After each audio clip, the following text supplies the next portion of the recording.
here, that is the special type of tissues. Special tissues. And the special tissues are mainly of two types. They may be glandular tissue or they may be laticiferous tissue.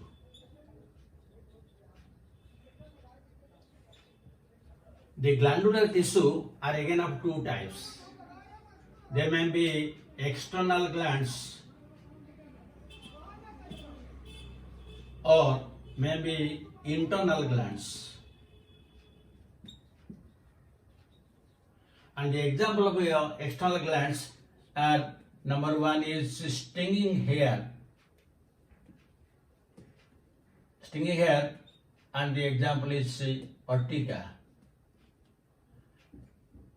In the urtica leaves, on the dorsal side, there are some hair-like structures. If those hair-like structures will break, some irritating substance will come, and if that comes in contact with the skin, there will be irritation. So that is known as the stinging hairs.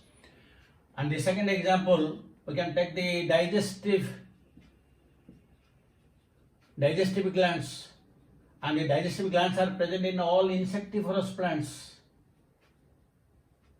All insectivorous plants like Drosera, Utricularia, Nepenthes. And the third example is the nectaries. And in most of the insect pollinated plants, nectars are there, so they are coming under the external glands. Now if we will come to the internal glands. The internal glands, one example is that of the oil glands. Oil glands, we can take the example of citrus, eucalyptus. So, if you find the rind of citrus, lemon or orange, you will find some oil glands are there. And those oil glands are usually formed lysigenously. Lysis means breakdown. Suppose there are a group of cells, parenchyma cells. Some of the cells present in the middle, they will break down. That means a lysis of the cells will take place. So now this cavity is known as oil gland, and this is known as a lysigenous pulse, means breakdown of some of the cells, and the common example is citrus and eucalyptus. The second one is resin duct, and the common example is pinus. We get usually the different types of resins from pinus. In that case, what happens? There will be no dissolution of the cells. Simply the intercellular spaces which is present in between the cells, that will be widened. So all the cells will remain like that. But the internal space will be widened so that one cavity is formed. This is known as resin duct, and it is formed schizogenously. This is known as schizogenously.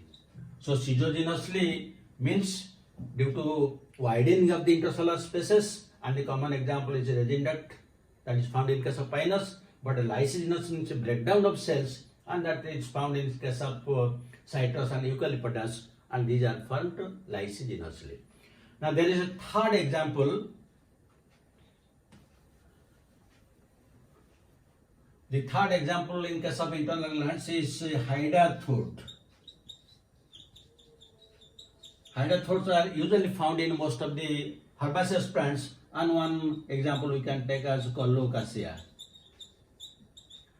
So hydathodes are openings at the tips of veins and veinlets, which usually they give out through water in the form of a liquid. So usually suppose this is a leaf, and the ends of these veins and veinlets, there is an opening which is known as hydathode, and each hydathode is surrounded by cells known as epithem. And the hydathodes are always open they are not regulated just like the stomach. There is no opening and closing. They are always open. And usually, water is removed from the plant body, mostly from the herbaceous plant body during night time, so that on the surface of the leaves in the morning we will find some droplets of water are just present. So that is the guttation water. So these are the three types of glands. They are coming under internal glands. Now come to the laticiferous tissue. The laticiferous tissue is again of two types. It may be laticiferous cell or laticiferous vessel. Laticiferous cell and the other is laticiferous vessel.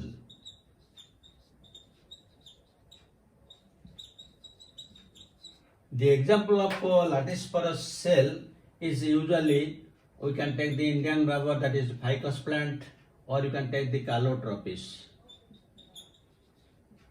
While in case of laticiferous vessel, we can take the case of hibia, that is the rubber plant, and another example we can take Papaver somniferum, from which the opium is extracted.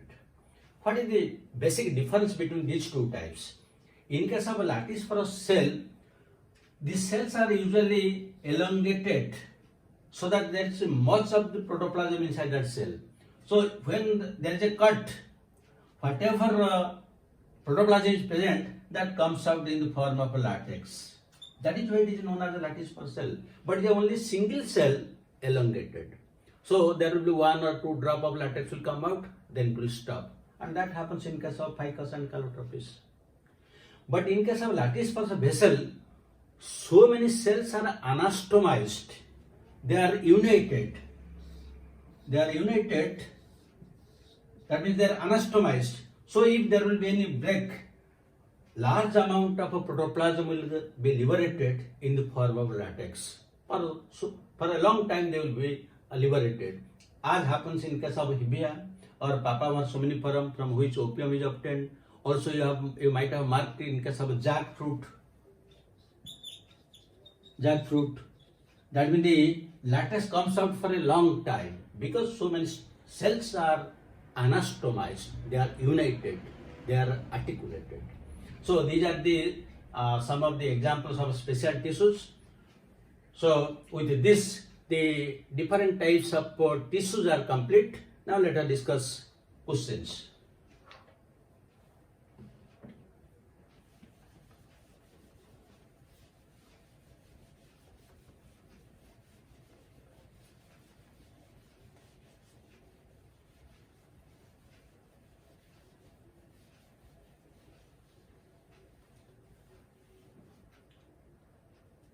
So one question, which is not present in pteridophytes?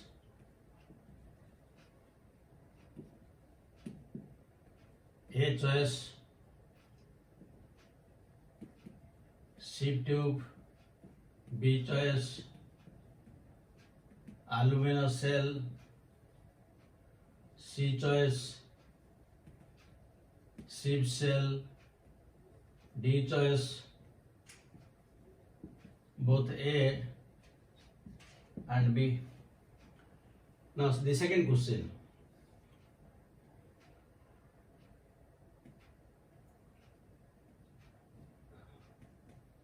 The replacement of companion cell in gymnosperms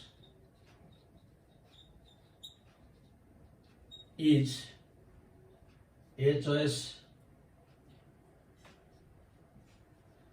phloem parenchyma.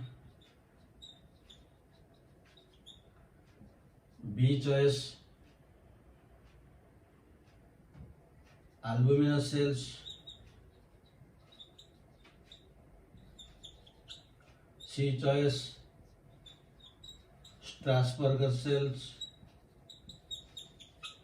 And D choice, both B and C. you will be able to answer both the questions, because all these things we have discussed in the video, and I hope now you have very clear understanding about the structure and function of the phloem. So thank you very much for watching.